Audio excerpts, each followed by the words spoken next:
Now, in the meantime, speaking of, let's keep it here stateside. Remember, we were bringing you some of these messages coming from major cities around the country about what they are doing to ramp up security in their respective locales in New York, D.C., also in California there. Live picture over the New York City skyline. Remember, we were hearing from the NYPD today. This. And I think we have it there, the NYPD. So they're saying this. We're tracking the situation unfolding in Iran, that out of an abundance of caution, we're deploying additional resources to religious, cultural, and diplomatic sites across New York City and coordinating with our federal partners, saying we'll continue to monitor for any potential impact to New York City. Now, that's the NYPD. Live picture there. Let's go across the country to Los Angeles. A live picture there at LAX. We're hearing from California Governor Gavin Newsom. This, he's saying, following the president's action in Iran, California's State Threat Assessment Center is actively monitoring for any potential impacts there in California. And so you can see there, he goes on to say, while there are no specific or credible counter threats we are aware of at this time, he goes on to say, we urge everyone to stay vigilant and report anything that they may see.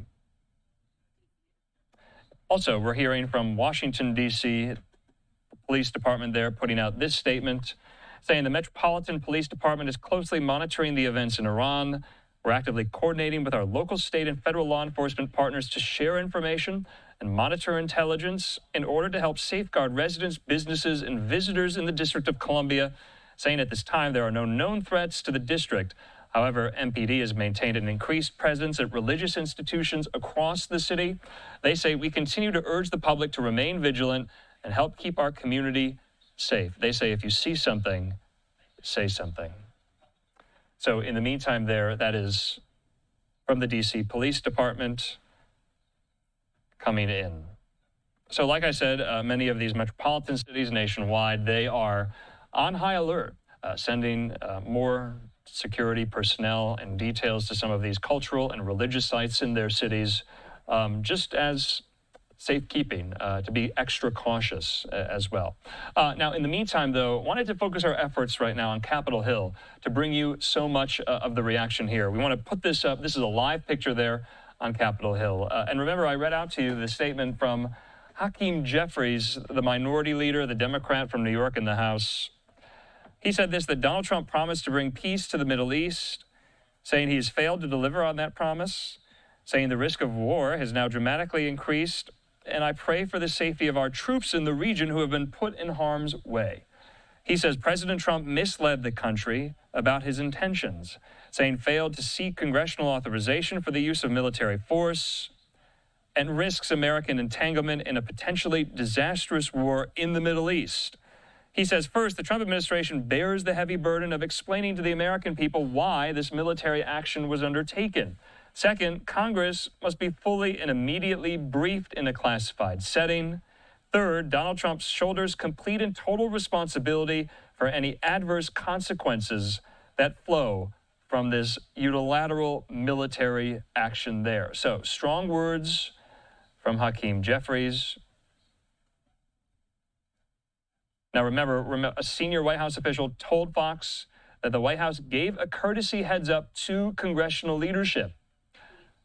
Though Politico is reporting that the full Gang of Eight was not briefed before the strike. Now, remember, the Gang of Eight are congressional leaders, the Senate Majority Leader, the Senate Minority Leader, the House Speaker, and the House Minority Leader, and the chair and ranking members of the House and Senate Intelligence Committees.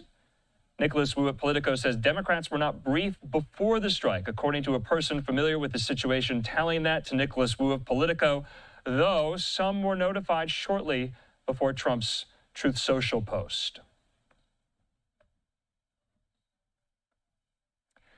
Also, we're hearing from the House Armed Services Committee Chairman Mike Rogers of Alabama. He says, quote, it would be a grave mistake to retaliate against our forces. We're also hearing from more Democrats, like former Speaker of the House Nancy Pelosi, also current Senate Minority Leader Chuck Schumer, This is their tack, their taking, their response to some of these here. Want to put Schumer up for you. Andrew Desiderio posting it there from Punchbowl.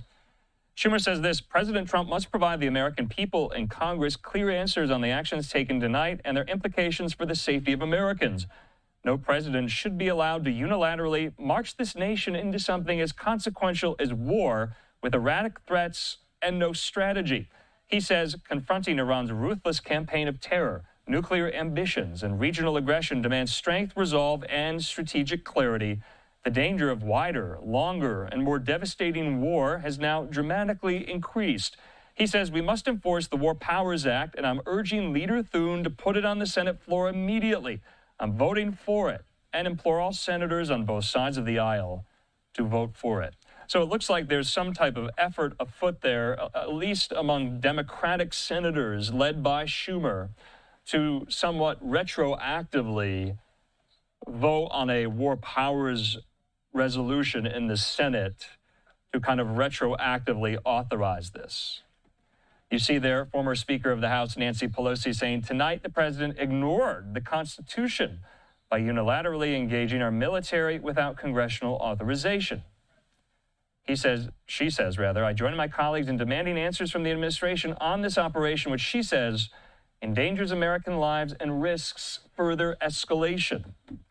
I believe we also have a message coming from Alexandria Ocasio Cortez, the Democrat from New York. She says this: the president's disastrous decision to bomb Iran without authorization is a grave violation of the Constitution and congressional war powers. He has impulsively risked launching a war that may ensnare us for generations. She says it is absolutely and clearly grounds for impeachment.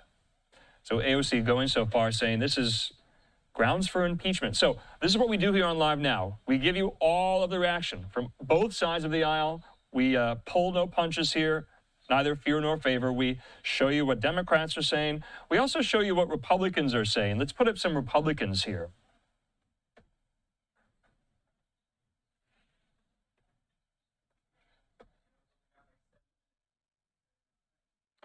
Okay, so we'll get to some of the Republican reaction in just a moment.